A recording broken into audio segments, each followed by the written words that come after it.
ഒരല്പം ഉളുപ്പ് വേണ്ടേ രാഹുലെ? ഒരല്പം ഉളുപ്പ്. കേരളത്തിലെ കോൺഗ്രസ് നേതാക്കൾ എന്തു പറഞ്ഞാലും അതിനു മുമ്പിൽ കയറി നിന്ന് വെറുതെ ഇങ്ങനെ വെടുവായി തരം വിളിച്ചു പറയുന്ന ഒരു ഒരു ഒരു ഒരു നാണം കെട്ട നേതാവായി ഇങ്ങനെ നിൽക്കാൻ കൊള്ളാമോ? 3000 രൂപയിലേക്ക് ക്ഷേമ പെൻഷൻ ഉയർത്തുമെന്ന് ഏത് കോൺഗ്രസ്സാ പറയുന്നേ? കേരളത്തിലെ കോൺഗ്രസ് ജനങ്ങൾ എന്താ കോൺഗ്രസിന്റെ വാക്ക് വെറുതെ വിശ്വസിക്കുന്ന പൊട്ടന്മാരാണെന്ന് രാഹുൽ ഗാന്ധി കൊണ്ട്. നിങ്ങൾ രാജ്യം മൊത്തം സഞ്ചരിക്കുന്ന ഒരാളല്ലേ? നിങ്ങൾ ഈ രാജ്യം മുഴുവനും പല രീതിയിൽ ഒരു പ്രതിപക്ഷ നേതാവായി എടുത്തു നിർത്തിയിട്ടുള്ള ഒരാളല്ലേ?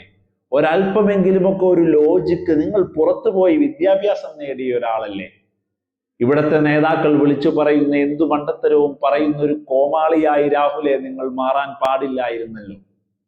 എന്തുമാത്രം അപഹസിക്കപ്പെടുകയാണ് നിങ്ങൾ കേരള രാഷ്ട്രീയത്തിന് മുമ്പിൽ, രാഷ്ട്രീയ ബോധ്യമുള്ള ഈ മണ്ണിന് മുമ്പിൽ. 6000 രൂപ ക്ഷേമ പെൻഷൻ നൽകുമെന്ന് നിങ്ങൾ പറഞ്ഞിടത്ത് നിന്ന് 18 മാസം കുടിശ്ശിക നൽകി, കുടിശ്ശിക വരുത്തി പെൻഷൻ കൊടുക്കാൻ പറ്റാത്ത LDF സർക്കാരിലേക്ക് മാറി 2000 രൂപയിലേക്ക് ഉയർത്തി എന്ന് മാത്രമല്ല, നാളിതുവരെ ഒരു മാസം പോലും പെൻഷൻ കുടിശ്ശിക വരുത്താതെ തുടർന്നു കൊണ്ടുപോകുന്ന നട്ടലുള്ള ഗവൺമെന്റായി LDF സർക്കാർ തുടരുന്നു എന്നുള്ളതാണ്. രണ്ടാമത് പറഞ്ഞത് എന്താ? സ്ത്രീകൾക്ക് KSRTCയിൽ സൗജന്യ യാത്ര നൽകുമെന്ന്. കർണാടകയിൽ സൗജന്യ യാത്ര പറഞ്ഞിട്ട് ഓരോ ദിവസവും നഷ്ടങ്ങളുടെ പടുകുഴിയിലേക്കാണ് KSRTC കർണാടകയിൽ പോകുന്നത് എന്നുള്ള വാർത്തകൾ ഈ നാടിന്റെ മണ്ണിന്റെ മുകളിൽ ചോദ്യചിഹ്നമായി നിൽക്കുന്നിടത്താണ് രാഹുൽ ഗാന്ധി പറയുന്നത് കേരള നേതാക്കൾ എഴുതി കൊടുത്ത, കനകോലു എഴുതി കൊടുത്ത തെരഞ്ഞെടുപ്പ് പ്രഖ്യാപനങ്ങൾ വെറുതെ അങ്ങോട്ട് വന്നു നിന്നിട്ട് ഞാൻ ഗ്യാരണ്ടി എന്ന്. നിങ്ങൾക്ക് പോലും ഗ്യാരണ്ടി ഇല്ലാതായി പോകുന്ന ഒരവസ്ഥയിലേക്കാണ് കേരളത്തിൽ കോൺഗ്രസ് പോയിട്ടുള്ളത് എന്നുള്ളതാണ്.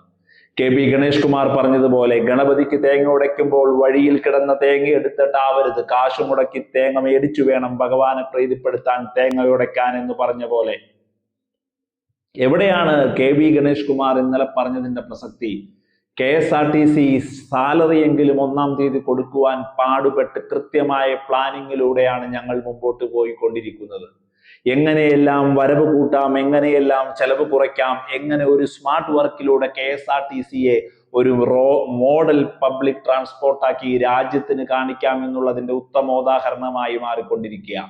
KSRTC എന്താണെന്ന് പോലും മനസ്സിലാക്കാതെയാണ് സൗജന്യമായി സ്ത്രീകൾക്ക് യാത്രയുണ്ടാകുമെന്ന് പറയുന്നത്.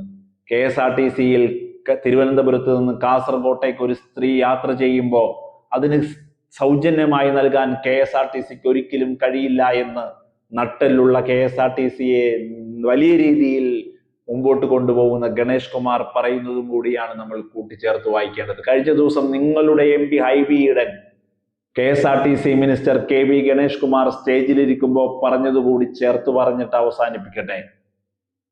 KB ഗണേഷ് കുമാർ ഒരു നല്ല മന്ത്രിയാണ്, മന്ത്രിമാർക്ക് പോലും മാതൃകയാണ്.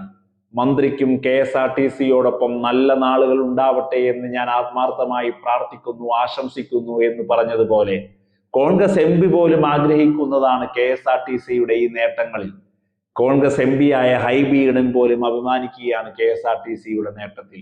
ആ KSRTCയെ ഇച്ഛാശക്തിയില്ലാത്ത തീരുമാനങ്ങൾ കൊണ്ട്, വാഗ്ദാനങ്ങൾ കൊണ്ട് വീണ്ടും പഴയ ഇരുണ്ട കാലത്തിലേക്ക് തള്ളിയിടാനാണ് ഓരോ കോൺഗ്രസ് നേതാവും മുമ്പോട്ട് പറഞ്ഞു വരുന്നത് എന്നുള്ളത് കൂടിയാണ് നമ്മൾ ചേർത്ത് വായിക്കേണ്ടത്. ഇച്ഛാശക്തിയില്ലാത്ത വാഗ്ദാനങ്ങൾ, കേരളം കീറിയെറിയുന്ന വാഗ്ദാനങ്ങൾ, ഒരു രീതിയിലും ഈ നാടിനെ സ്വാധീനിക്കാനോ വാക്കുപാലിക്കാൻ കഴിയുകയും കോൺഗ്രസിന് ഇല്ല എന്ന് ഉറച്ചു പ്രഖ്യാപിക്കുന്ന, ഗ്യാരണ്ടി പോലും അസ്ഥാനത്തായി പോകുന്ന വാഗ്ദാനങ്ങൾ.